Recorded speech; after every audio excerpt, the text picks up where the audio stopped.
bienvenue à Main dans la main. Bienvenue sur cette nouvelle liste de lecture qui va parler de tout ce qui est en rapport avec la sexualité au niveau de biologique, physique, émotionnel, spirituel. Alors, le but de cette chaîne-là, c'est vraiment de pouvoir démystifier les différents aspects de la sexualité pour vous aider à mieux comprendre comment Dieu nous a créés et évidemment de favoriser les échanges sexuels dans le cadre de notre mariage. Alors, j'aime beaucoup le verset dans le psaume 139:13 qui dit « C'est toi qui as formé mes reins, qui m'as tissé dans le sein de ma mère. Je te loue de ce que je suis une créature si merveilleuse. » Alors, ensemble, on va prendre le temps de contempler, d'observer comment Dieu nous a formés dès le ventre de notre mère.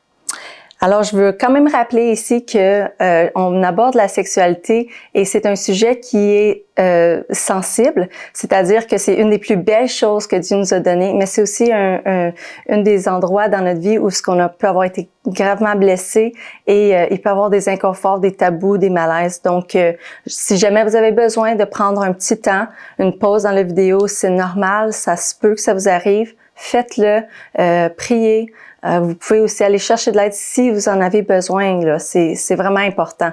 Mais vraiment, tout ce qu'on va aborder ici, c'est vraiment pour vous aider à être en paix, dans la joie, avec cette intimité, cette sexualité que Dieu vous a donnée dès la naissance, même avant. Alors, aujourd'hui, la question du jour, c'est en lien avec le plaisir féminin. Et donc, j'ai eu quelqu'un qui est venu à moi et qui m'a demandé... elle avait un inconfort, en fait, avec quand son mari la caressait physiquement, donc surtout quand il arrivait à caresser son clitoris. Et quand je lui ai demandé pourquoi, c'est parce qu'elle était un peu inconfortable vu que c'était pas en lien directement avec la pénétration. Mais la première chose que je veux dire, c'est que c'est faux. La masturbation du clitoris, le plaisir sexuel féminin, ça a un grand lien avec la pénétration. La première chose que ça fait, c'est la lubrification. Donc, ça permet au vagin de se lubrifier, ce qui augmente le plaisir lorsqu'il y a la pénétration pour l'homme et la femme. La deuxième chose que ça fait, c'est que ça l'aide à l'excitation. Donc, l'homme, on peut avoir peut-être des malentendus face à ça, mais l'homme prend beaucoup de plaisir à, premièrement, contempler sa femme, la regarder. Ça l'excite beaucoup sexuellement. Et en plus de la caresser, de la stimuler, de avoir du plaisir par sa main, va venir rehausser aussi son estime, va venir lui donner du plaisir et l'exciter sexuellement. Donc, ça a cette fonction-là. Et troisièmement, il y a aussi le fait que quand on caresse le clitoris, ça augmente la sensation, la bonne sensation, parce que le clitoris se gonfle, un peu comme l'érection chez l'homme quand le pénis se gonfle, mais on le voit plus facilement. Le clitoris, c'est plus petit, c'est plus subtil, donc on le voit pas nécessairement, mais ça fait ça gonfle à l'intérieur du vagin et à l'extérieur, ce qui augmente la sensation autant pour la femme que chez l'homme.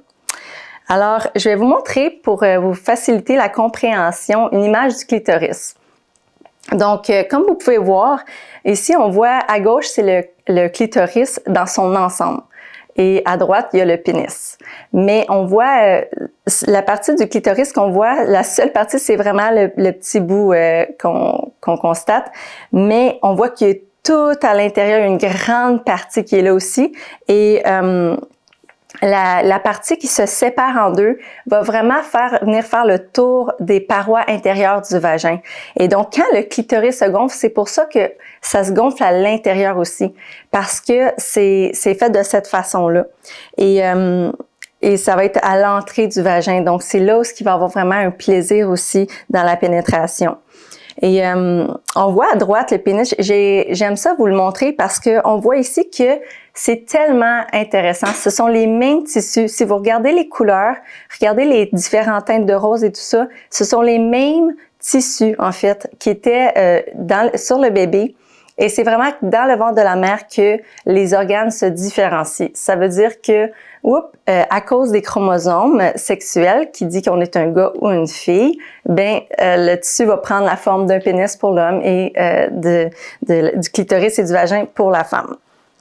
Alors, c'est vraiment intéressant. Puis une autre des raisons pourquoi je voulais vous montrer cette image-là, c'est parce que je veux démystifier un peu le mythe clitoridienne, vaginale. Moi, je suis clitoridienne, moi, je suis vaginale, tout ça. Puis on peut voir qu'en fait, toutes les femmes sont clitoridiennes et vaginales. Parce que le clitoris, c'est vraiment la partie la plus, avec le plus de terminaisons nerveuses, celle qui donne du plaisir. Et elle est à l'extérieur comme à l'intérieur.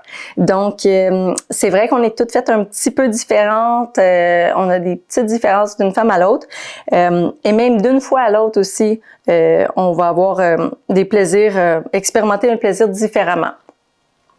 Et donc, moi, je me suis longtemps demandé, mais pourquoi, Seigneur, est-ce que le clitoris est à l'extérieur, tu sais? Pourquoi il n'est pas à l'intérieur? Ça serait plus facile. Tu sais, on pourrait avoir du plaisir en même temps que l'homme, puis ça serait comme, il me semble, plus évident. Mais j'ai une bonne nouvelle pour vous. Dieu s'est pas trompé. Alors, c'est vraiment intéressant. Comme vous avez vu sur l'image, le clitoris est à l'extérieur, mais c'est en fait, comme j'ai mentionné, l'homme prend beaucoup de plaisir à regarder la femme, à la caresser, tout ça. Puis le fait que c'est à l'extérieur, ben ça fait en sorte que on prend le temps, on caresse avec nos mains, on prend le temps de se regarder. Et puis c'est aussi à travers les différentes saisons de la vie, une femme peut pas toujours avoir la pénétration. Ça veut dire comme par exemple quand après un accouchement, des fois ça peut être à cause des circonstances comme il peut y avoir des infections vaginales. Puis le fait que c'est à l'extérieur, ben ça permet justement de quand même continuer à avoir du plaisir en couple, mais sans qu'il y ait nécessairement une pénétration. Donc, hurrah! Merci Seigneur de l'avoir mis à l'extérieur. Et puis, aussi, je voudrais dire, c'est vraiment intéressant, mais le clitoris, c'est le seul organe que la seule fonction, c'est d'avoir du plaisir.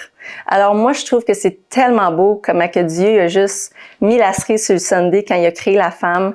C'est un bon jeu de mots en plus, mais... et puis... Je veux dire aussi par rapport à ça, quand on parle de l'homme qui regarde la femme, c'est vraiment important parce que l'homme remplit on a une banque d'images dans notre tête. Et quand l'homme regarde la femme, la caresse, la stimule, ça vient remplir sa banque d'images. Et donc, c'est bon parce que ça va l'aider à travers les différentes tentations qu'il va pouvoir rencontrer. S'il voit d'autres femmes, d'autres belles femmes, peu importe, ça va vraiment le garder. Et en plus, ça va lui donner encore plus de désir pour sa femme. Donc, homme, regardez votre femme. Femme, laissez-vous regarder par votre homme. Puis, c'est sûr que des fois, c'est pas toujours évident pour la femme. Des fois, on se sent plus ou moins belle. Mais ça sera toute une autre vidéo que je pourrais l'aborder. Sauf que c'est vraiment important qu'on ait ce souci-là de se laisser regarder et désirer. Alors,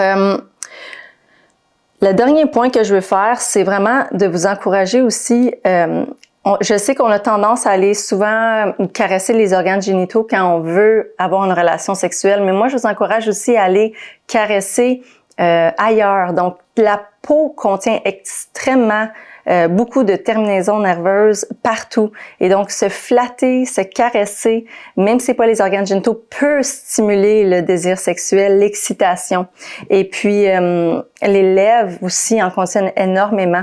Donc, prendre le temps de se caresser, de s'embrasser, peut agrémenter beaucoup la relation sexuelle. Et puis, vous seriez étonné de voir que après, quand on vient avoir vraiment la pénétration, ben l'orgasme vient beaucoup plus facilement. Et puis, le plaisir aussi qui en découle. Donc, je vous encourage aussi à faire ça, à pas juste penser, directement aller sur les organes génitaux, mais donc je parle aux hommes aussi et à la femme pour que vous puissiez comprendre aussi comment vous fonctionnez.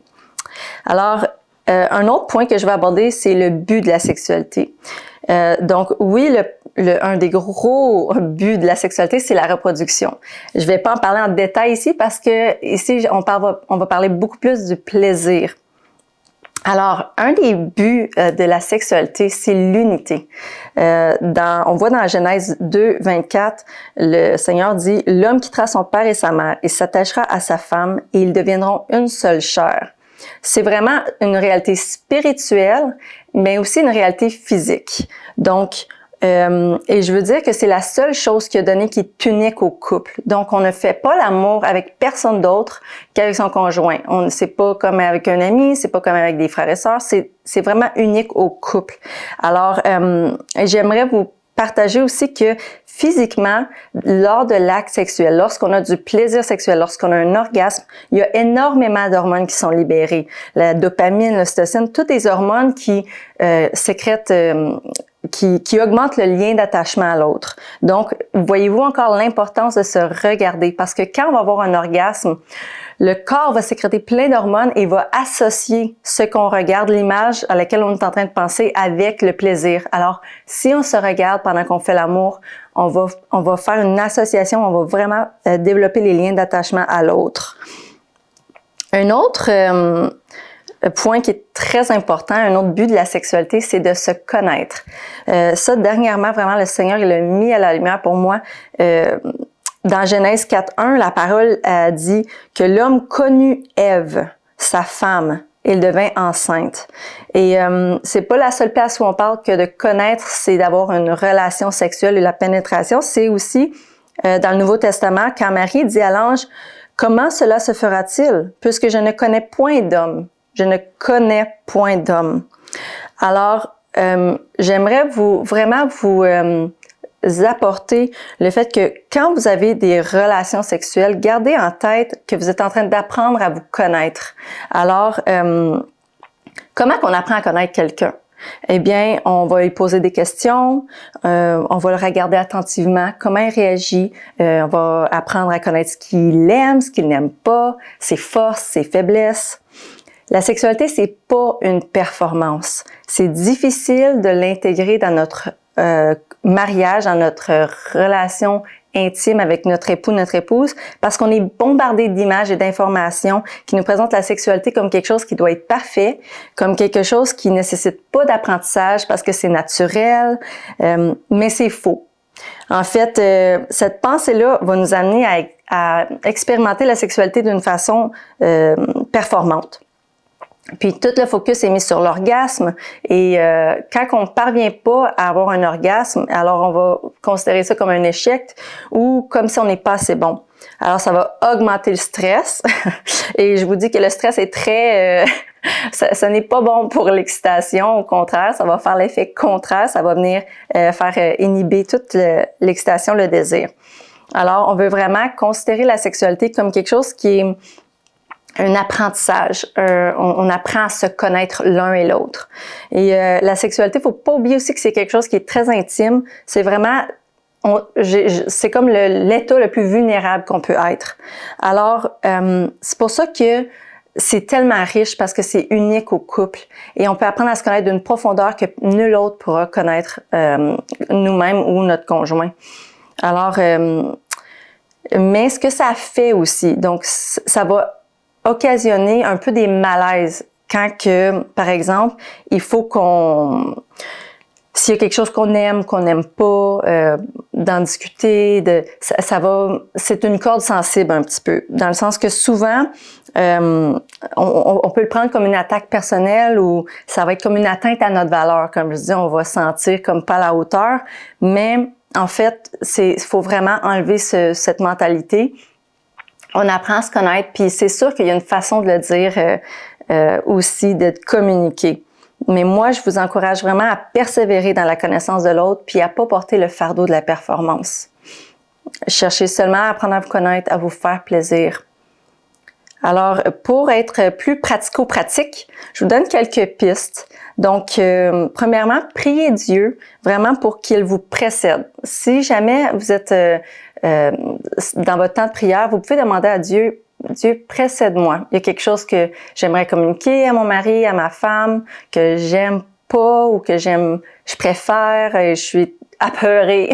Parce que oui, des fois, ça peut nous faire peur, mais demandez-lui qu'il y ait de la réceptivité chez votre partenaire, qui vous donne le courage puis la délicatesse de pouvoir communiquer ensemble. Trouvez aussi une façon de communiquer qui vous correspond. Donc, si pour vous c'est très difficile, peut-être vous pouvez le faire avant, après la relation sexuelle. Je vous encourage, par exemple, à aller de plus en plus à communiquer pendant. Et donc, vous pouvez commencer par juste des « j'aime ça quand tu fais ça, ça fait du bien ».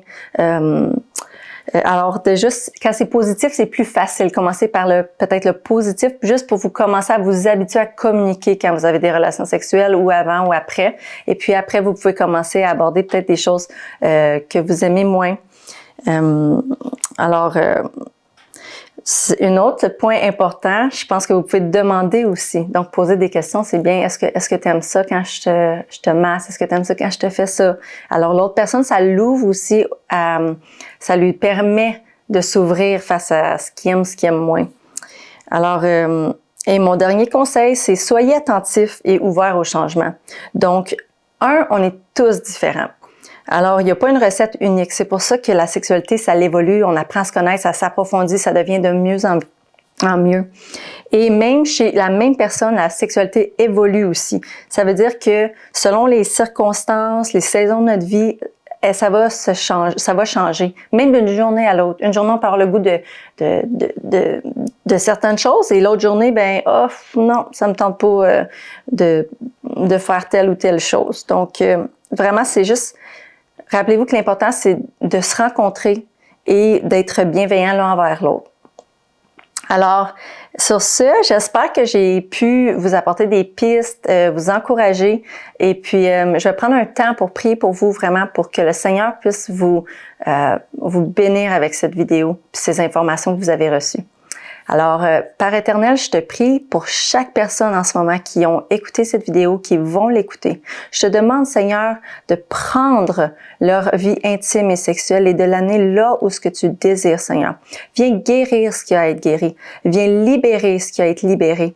Et puis, je te demande aussi précisément pour toutes ceux et celles qui éprouvent des grandes difficultés dans le cadre de leur mariage, de leur vie intime et sexuelle. Père, donne-leur les outils qu'ils ont besoin pour qu'ils puissent vraiment vivre cette plénitude que tu nous as donnée pour le mariage. Tu nous as comblés de richesses, Seigneur. C'est un héritage qui est grand et puis on veut pouvoir en profiter parce que tu nous l'as donné.